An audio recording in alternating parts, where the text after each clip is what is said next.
Bien le bonjour, on se retrouve dans une nouvelle vidéo de cours de trompette. J'espère que vous allez bien, que vous allez tous bien, que vous avez bien progressé, que vous avez bien mis en pratique les techniques que je vous ai appris ou que d'autres personnes vous ont appris. En tout cas, voilà. Donc, je vais parler d'un sujet que j'avais évoqué à la vidéo précédente sur la colonne d'air. Donc, je vais vous expliquer comment mettre en pratique la colonne d'air et bien sûr comment l'exécuter. Pardon. Donc du coup, le but, en fait, la colonne d'air, en fait, ça consiste à quoi? Ça se consiste à se tenir droit. Et il y a quelques petites principaux fondamentaux qui sont assez importants à respecter. C'est pour ça qu'aujourd'hui, je vais pas avoir besoin de mon fauteuil. Donc voilà. Donc,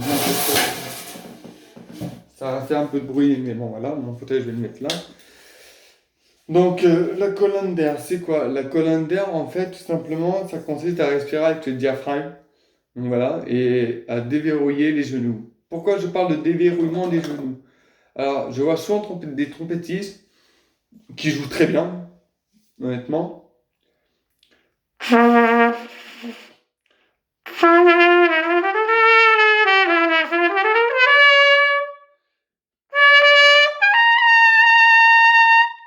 qui jouent très bien en ayant les genoux verrouillés, mais moi, je préfère plus avoir les genoux un peu plus déverrouillés. C'est ce qui permet d'avoir un peu plus de régularité, un peu plus de souplesse au niveau du son et avoir un son beaucoup plus riche et un son beaucoup plus timbré. Donc voilà. Donc la colonne d'air en sorte, en quelque sorte, ça consiste à déverrouiller les genoux, mettre la trompette, descendre la lèvre inférieure pour laisser un léger espace entre l'embouchure et la lèvre. Donc voilà. Donc quand je parle généralement de espace, c'est pas un espace qui vient de la lèvre supérieure, c'est pas la lèvre qui va monter, c'est la lèvre inférieure qui va descendre légèrement. Voilà. Donc quand je dis on joue avec les lèvres ouvertes, c'est entre guillemets ouvertes, ça veut dire que en fait tout simplement, si je me place de profil,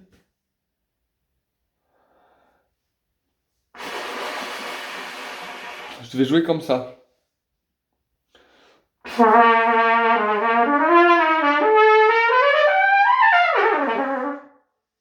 Donc voilà. Donc c'est ça. Donc on est là.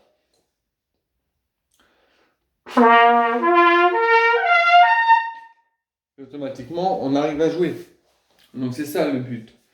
Hop, je vais juste pencher la caméra un peu plus. Vous puissiez un peu plus me voir. Au niveau des jambes, hein, c'est les jambes que je montrais. Donc déjà, la première principale des choses, c'est connaître le diaphragme, connaître son corps, connaître exactement comment il fonctionne pour la trompette. Ça, normalement, votre professeur vous l'a expliqué. Donc moi, ce que je fais, moi, j'ai une petite technique que mon professeur de trompette m'a donnée, c'est de déverrouiller les genoux. Je viens déverrouiller les genoux, hein, donc voilà. Donc je déverrouille les genoux, je viens me tenir droit, je respire par le diaphragme, et hop, pour le mettre sous pression, je vais venir pousser le diaphragme vers l'extérieur. Hop. Donc, ce qui fait que ça donne ça. Hop. Voilà, ça donne ceci.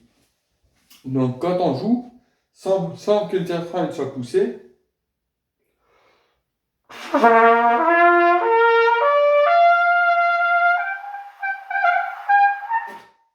automatiquement, on va avoir du mal à aller dans l'aigu parce que tout simplement, notre diaphragme, il n'est pas sous pression et il n'est pas sous compression.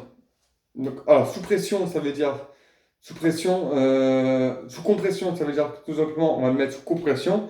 Sous pression, c'est quand on va venir l'appuyer et l'expulser. Expulser l'air du diaphragme pour que ça arrive au niveau du larynx et que ça arrive au niveau de la embouchure et du grain de l'embouchure. Donc voilà, toutes ces techniques-là, tous ces petits anatomies, ça sert pour expliquer la colonne d'air.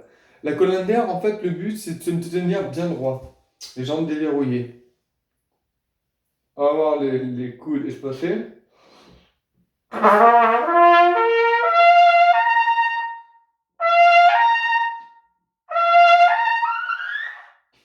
Et voilà. Donc voilà. Donc on va dire, vous voyez.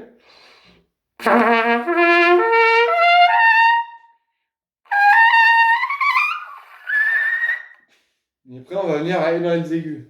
Mais pour ça, il faut pousser le diaphragme, pousser le ventre vers l'extérieur pour qu'on soit sous compression.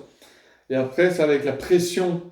Et bien sûr, en restant sous compression, c'est quand on va expulser l'air que là, la pression va arriver.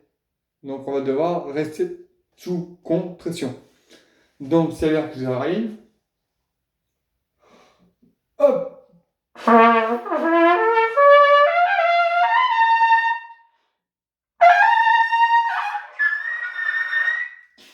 Voilà. Donc on reste sous compression. Donc il va falloir rester sous compression. Après, le diaphragme, il se vide normalement, hein. Donc il ne faut pas rester sous compression sans que le diaphragme se vide. Le diaphragme, il est obligé de se vider naturellement. Mais il faut qu'on soit sous compression, qu'on expulse l'air au niveau du diaphragme, que ça va, que ça va dans le larynx, que ça sort par la bouche, que ça va aller dans le son, l'air va aller dans l'embouchure, va aller dans le grain et va suivre selon les pistons où on appuie pour provenir un son. Donc voilà. Donc exemple, quand je suis là, je déverrouille.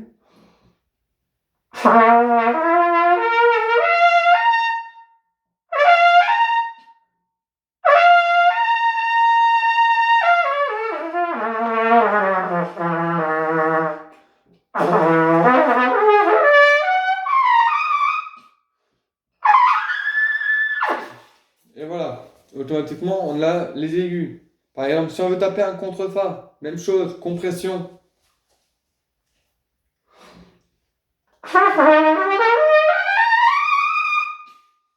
Compression, pareil. Compression et pression. Donc, contrefa, compression.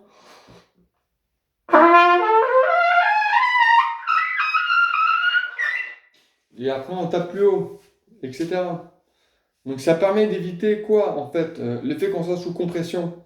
Ça permet d'éviter, un, d'appuyer l'embouchure sur les lèvres, deux, d'aller dans les aigus beaucoup plus facilement avec la langue et le diaphragme, plus la compression, hein, et en ayant les genoux déverrouillés. Trois, ça permet d'avoir un son plus riche, plus timbre. Quatre, ça permet d'avoir de la précision. Et cinq, ça permet d'avoir une meilleure endurance. Voilà. C'est cinq choses à savoir. Donc, je récapitule. Voilà, je récapitule, je veux dire comme ça. Donc, petit 1, je déverrouille les genoux. Petit 2, je vais mettre la trompe sur l'embouchure, sur les lèvres, sans trop appuyer. Pourquoi? Parce que si j'appuie, ça fait ça quand je respire. Donc, je vais dire.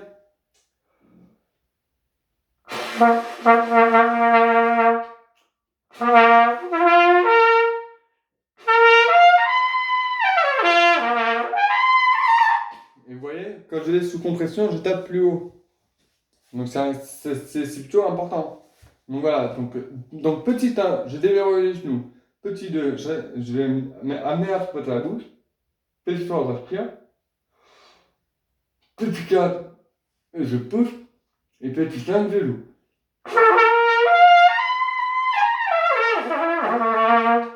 Et là, je tape le contre-mi. Je tape le contre-mi plus facilement parce que je suis sous compression. Donc voilà. Voilà que c'est la colonne d'air. Entre guillemets, bien sûr, entre guillemets, on n'a pas fini on n'a pas fini le cours. La colonne d'air, en fait, ce qu'il faut savoir, c'est qu'il faut se tenir bien droit. Bien droit, les genoux déverrouillés, et les bras assez écartés.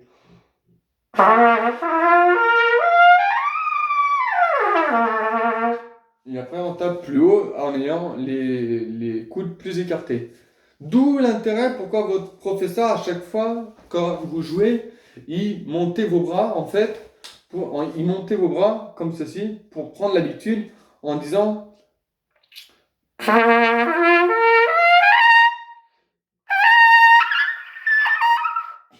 Automatiquement, on va aller dans l'aigu. Donc, pour le contre-sol.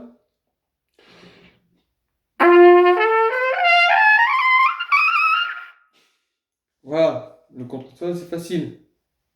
Donc voilà. Mais ce qui est important, c'est vraiment la tenue. Donc la tenue, je me reste droit.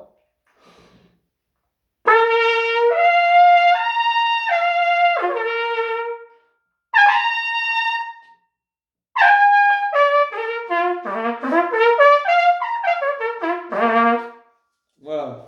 La compression, c'est ça. La colonne d'air, c'est il faut rester bien droit. Parce que la colonne d'air fait en sorte. La colonne d'air, c'est en s'asseyant dessus qu'on maintient la colonne d'air. Et donc, du coup,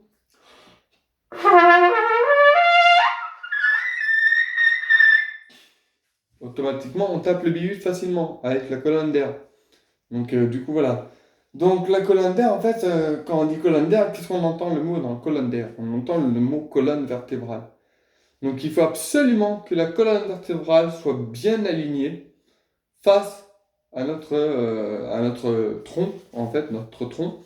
Il faut absolument que ça soit bien aligné. Les jambes déverrouillées.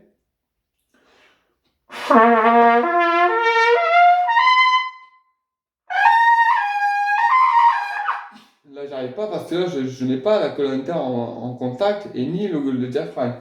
Par contre, si je le mets en contact, si je l'exécute, vous voyez, je vais dans les aigus beaucoup plus facilement. Donc, en profil,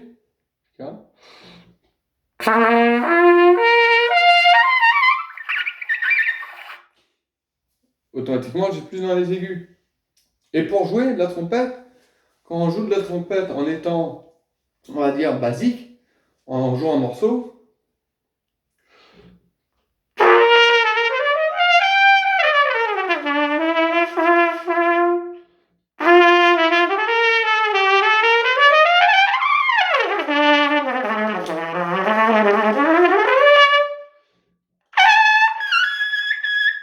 et là, je tape le contre-là. Voilà. Pour finir le morceau, je tape le contre-là. Donc voilà, bon, c'est un morceau entre guillemets, hein, c'est des notes hein, que je fais. Hein, donc voilà. Si je joue un morceau,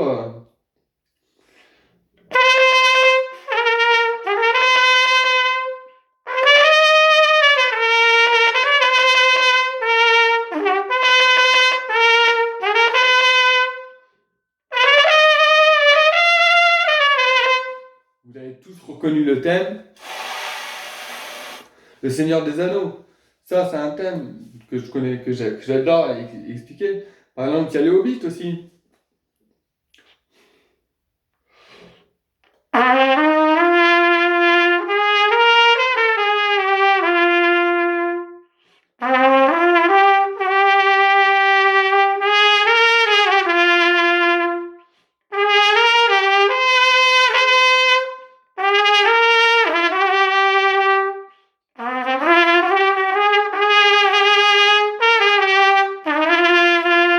Voilà, le Hobbit. Le Hobbit, il est sorti en film. Voilà, et quand ça se joue assez rapidement, à petit tempo,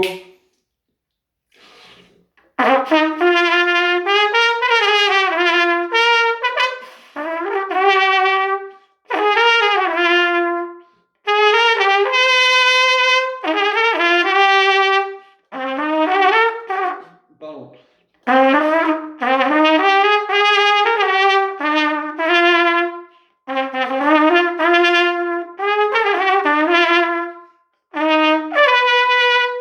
Voilà, etc. Donc, le Hobbit, il est connu, il est très très connu ce morceau. Il y a Pirates des Caraïbes aussi. Par exemple, vers les Caraïbes.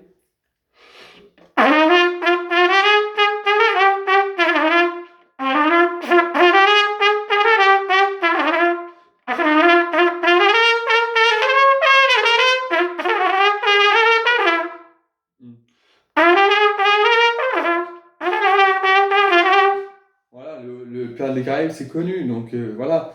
Il y a Fort Boyard aussi, qu'on peut faire à l'octave. Et là, ça demandait la compression d'air.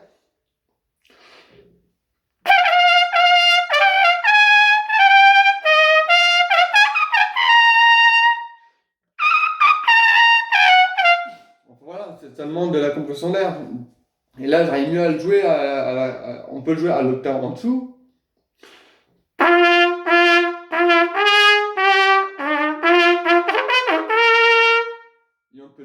l'octave au-dessus. Le vrai générique.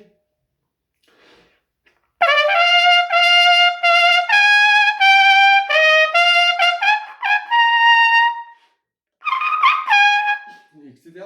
Donc, avec la colonne d'air qui est sous pression, on arrive mieux à le jouer à l'octave au-dessus. C'est facile. Après, du coup, c'est en déverrouillant les genoux que je m'assois sur mon diaphragme et que mon diaphragme il est repoussé vers le haut et compressé vers le bas, donc il se pousse vers le haut et revient à sa place. Donc voilà. Qu'est-ce que je pourrais dire sur la colonne d'air? Déjà, premièrement, déverrouiller les genoux, ça c'est important, il faut les déverrouiller pour s'asseoir dessus. Donc voilà, pousser, respirer, et après pousser le ventre vers là, ici. Comme ça, on est enceinte de 3 mois, hein, de 3 mois à peu près, hein, on va dire 2 mois, ouais, plutôt 2 mois. Donc voilà, 2 mois, 3 mois. Donc voilà, on dirait qu'on a 3 mois de grossesse et tout, donc du coup voilà. Donc, ça apporte son efficacité. Donc, voilà, et bien sûr, l'important c'est les épaules bien sur l'endroit. Moi, ce que je veux pas voir, moi, comme respiration, c'est ça. Respiration haute, c'est bien. Ça permet de rentrer le ventre et de expulser beaucoup plus fort parce qu'on a beaucoup plus d'air dans les poumons. C'est bien, c'est plutôt bien, mais c'est pas la bonne technique. Nous, on a besoin de l'air à l'intérieur. Donc, pour provoquer de l'air chaud, en fait, il va falloir se servir du diaphragme pour provoquer de l'air chaud. Parce que si je respire avec le poumon, je suis déjà mal placé. Donc, exemple.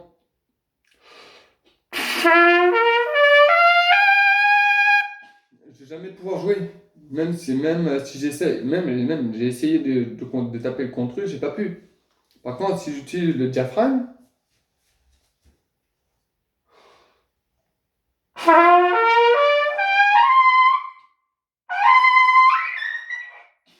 vous voyez, automatiquement, je tape l'aigu plus facilement. Et là, j'appuie pas sur la F. Là, je n'appuie pas sur la F.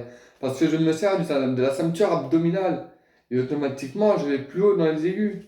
Donc voilà, c'est ça la colonne d'air. La colonne d'air, en fait, c'est juste fléchir les genoux pour être le plus droit possible, avoir une respiration avec un grand A, pousser. Donc je pousse le vent dans ce sens-là.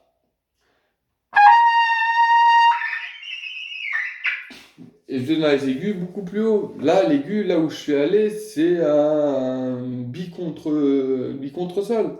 Bi contre sol, donc voilà. Il y a le biut, qui est le biut, le do grave, mais en biut. Et il y a le bi contre sol, bi contre la, bi contre si, bi contre do, qui est le triut. Voilà. Donc du coup, voilà. Exemple pour le contre.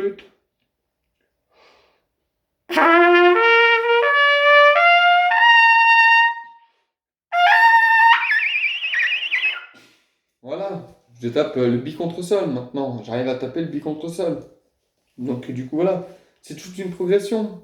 Mais à un moment donné, ça va arriver où je vais arriver à taper le triut. Tout ça parce que j'exerce la compression tout simplement diaphragmatique. Et bien sûr, et aussi la langue. Bon, je suis très chiant pour la langue, mais j'explique que moi, ma langue à moi, elle est naturelle. Elle va aller à l'aigu facilement. Donc voilà, donc c'est un plus pour moi, donc c'est l'avantage. Parce que en fait, quand j'ai commencé à tromper, j'avais déjà la langue qui était déjà sur la pointe de l'arête des dents inférieures, ce qui fait que ma langue, en fait, elle se levait naturellement. Donc voilà, et puis du coup, sans m'en rendre compte, je joue à l'harmonie de Bellac, je joue facilement, donc voilà. Bon, et puis après,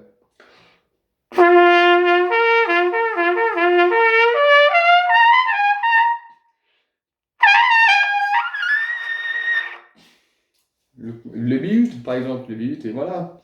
Et après, plus on va déverrouiller les genoux.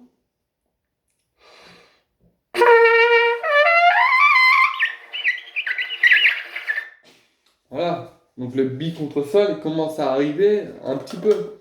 Voilà, il arrive un petit peu. Je pense que c'est un bi contre sol ou un bi contre la. Donc voilà. Donc je suis pas sûr et certain de la note. Donc, mais en tout cas, je sais que la compression d'air avec la pression d'air, c'est différent. La compression, en fait, c'est le but qu'on va pousser le ventre.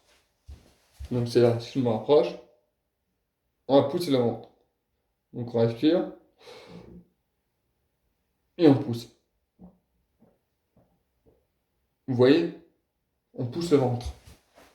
Donc en fait, on va pousser le ventre vers l'extérieur. Ce qui fait qu'une fois qu'on a le ventre est poussé vers l'extérieur, on peut jouer les notes.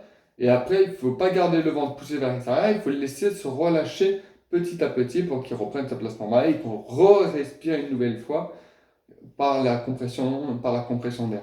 Voilà. Donc, je récapépète. Ça, c'est une phrase que j'aime bien. Petit 1, on déverrouille les genoux.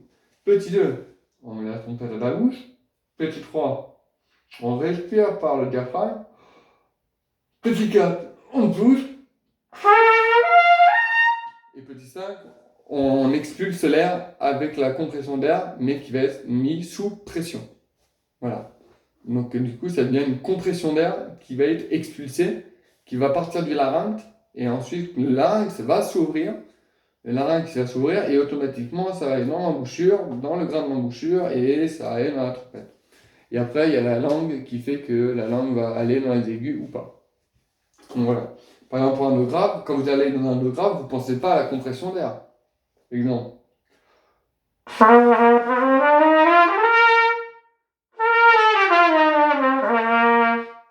Voilà. Ça, c'est quand on joue le do grave jusqu'au do aigu, on ne pense pas à la compression d'air. Si je mets en pratique avec la compression d'air, cette fois-ci, le son va changer.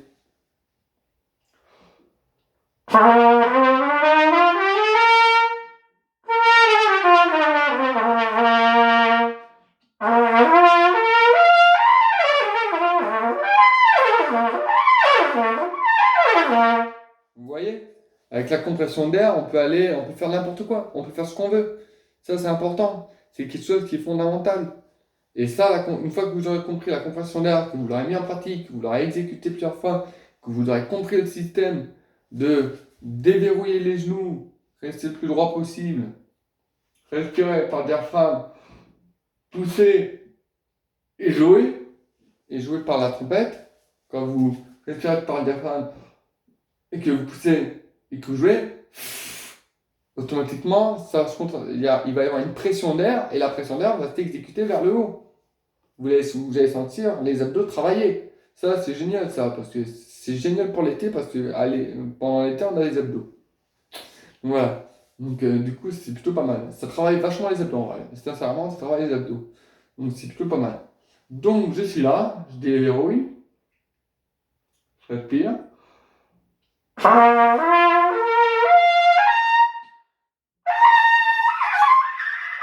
Et là, j'ai pas mis la compression d'air, donc ça marche pas. Mais si je mets la compression d'air,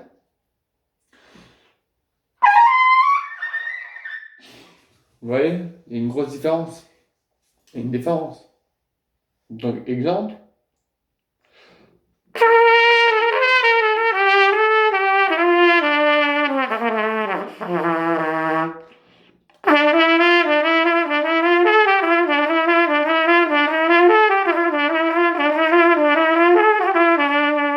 Et là, mon diaphragme, il a repris sa place normale. Et là, je respire une autre fois et je pousse.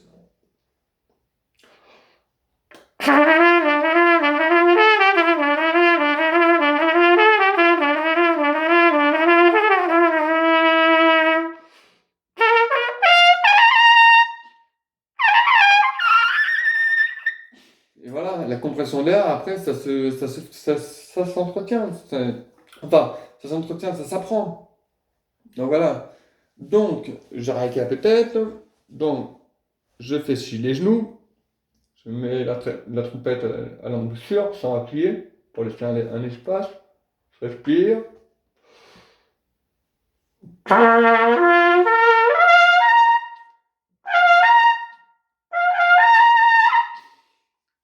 Donc voilà. C'est pareil pour un contrefort.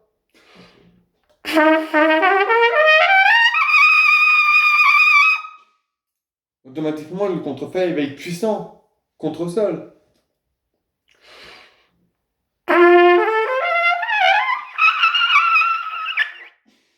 Donc le contre-sol, c'est un peu plus haut que je tape. Je tape plus haut que le contre-sol, mais bon. Et le contre-sol,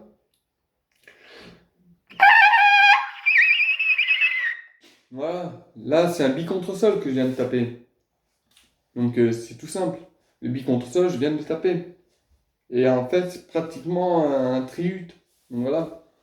Je vous refais le bi-contre-sol.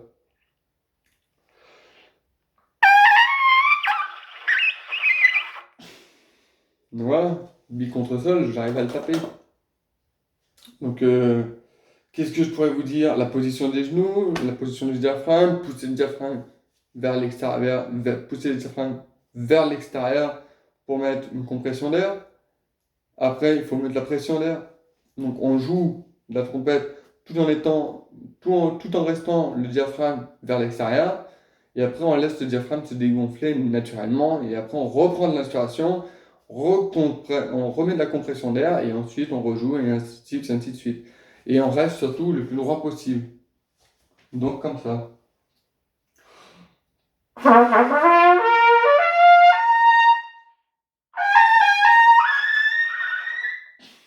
Voilà. Là, c'est un bihut. Le bihut, il est facile à taper en réalité. Il est pas si haut que là que vous croyez. Il est plutôt à ce niveau-là en fait. Le bihut, il est à la portée de votre instrument. Donc voilà, quand on dit putain, le mec qui arrive à faire le bihut, comment il fait? J'ai essayé tout, j'arrive pas, j'arrive contre fa, contre sol, voire peut-être contre la, mais j'arrive pas à avoir contre si, ni contre do. Donc qui est le bihut, hein, le contre do, hein, donc voilà. Et mais du coup, je me dis, et du coup, on se dit, putain, mais comment il fait et tout, pourtant je fais comme il me dit. Et ça, ce que je vous dis là, actuellement dans cette vidéo, il faut le mettre en pratique et il faut l'exercer régulièrement pour que ça soit un automatisme. Par exemple, moi, quand je joue un morceau,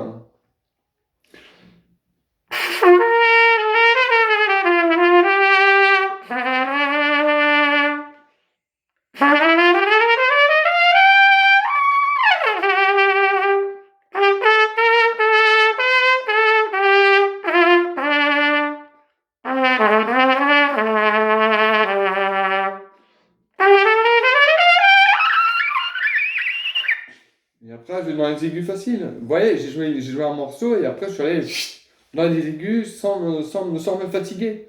Parce que je ne me fatigue pas la lèvre. Donc voilà. Et ça, c'est ça qui est important. Et pour pas se fatiguer la lèvre, il faut que la lèvre du bas, elle prenne la place. Il faut que la lèvre du bas, il faut que la lèvre du bas soit.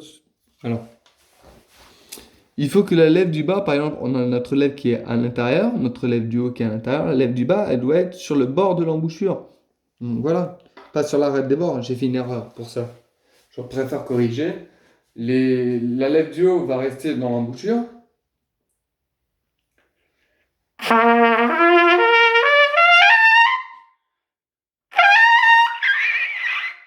Et après, automatiquement, j'allais dans l'aigu.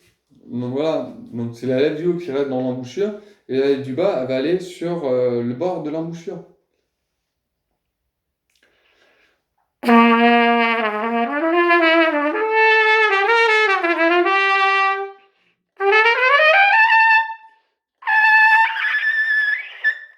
Voilà, et là je tape le contre-la facilement. Donc du coup voilà, les aigus sont pas si hauts que vous pensez.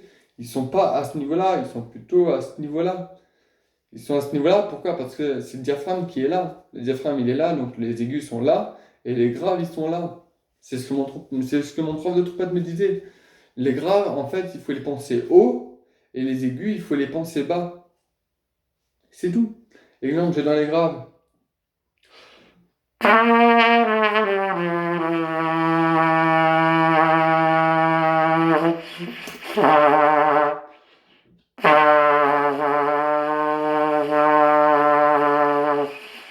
Voilà.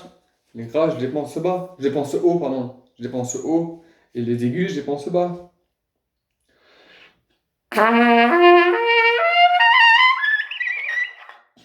Automatiquement, je vais dans l'aigu. Parce que je les pense bas. Donc, quand on pense bas, c'est là. On met sous compression. Et après, une fois que c'est sous compression, ça va être sous pression. Et après, une fois sous pression, ça va être l'expulsion de l'air. Donc voilà. Donc les graves, on les pense haut.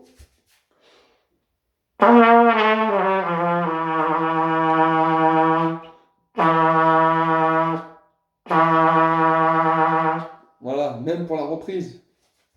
Et par exemple, les aigus, on les pense haut, on les pense bas, ici, à ce niveau-là.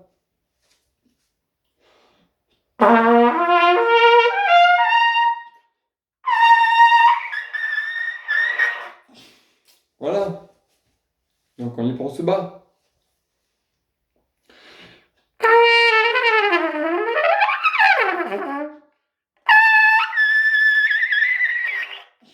Voilà. Et là, automatiquement, là, j'ai eu la compression.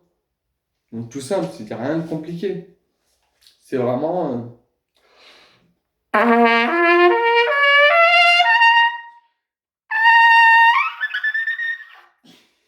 Automatiquement, c'est tout simple. Les aigus sont bas et les graves sont hauts. C'est l'inverse, en fait. C'est l'inverse. Voilà. Bref, je récapitule encore une nouvelle fois. Alors, on déverrouille les genoux. On les déverrouille un petit peu. On met la trompette. On respire. On pousse.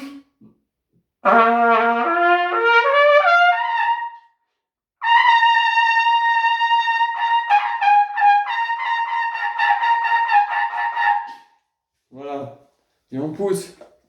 On pousse le ventre pour aller dans les aigus et on joue ici pour les notes graves.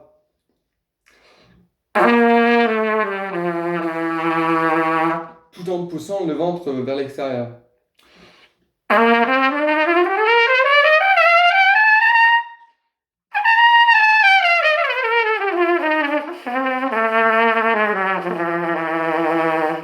Voilà, c'est tout simple. Bon, bref. Donc du coup, voilà, qu'est-ce que c'est la colonne d'air? La colonne d'air, ça consiste en fait à se tenir bien droit, les genoux déverrouillés, avoir une bonne respiration en ceinture abdominale.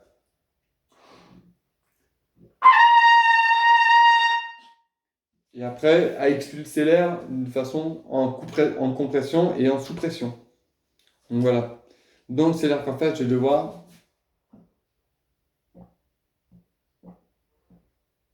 Voilà. Je vais devoir faire ça. Donc voilà. En tout cas, voilà qu'est-ce que c'est la vidéo du jour. Voilà qu'est-ce que c'est la vidéo du jour. En tout cas, j'espère que vous avez aimé la vidéo. N'hésitez pas à liker, partager, commenter, comme vous voulez. En tout cas, c'était un cours sur la colonne d'air. Donc, du coup, voilà. Ça fait 33 minutes que ça dure le cours. Donc, voilà, donc une trentaine de minutes. J'espère que vous avez compris, que vous allez pouvoir vous exercer pour la pratique et puis que vous allez évoluer assez rapidement et que vous allez prendre un réel plaisir à jouer de la trompette plus facilement sans vous tuer la lèvre supérieure. Parce que automatiquement, quand on joue sous compression d'air, en fait, on n'appuie pas sur la lèvre supérieure.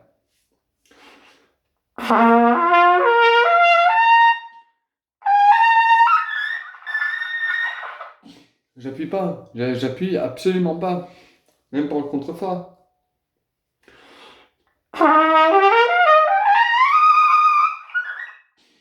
Et après, je vais dans les aigus facilement. Donc voilà. Bref. Sur ce, je vous souhaite une bonne répétition. Je vous souhaite du bon courage ah, pardon. Sur ce, je vous souhaite une bonne répétition, du bon courage et puis un bon entraînement et puis en espérant que vous évoluez assez rapidement et que vous prenez un réel plaisir de jouer de la trompette. Voilà. Allez, salut les amis. Ciao, à bientôt pour un nouveau cours à bientôt pour un nouveau cours de trompette.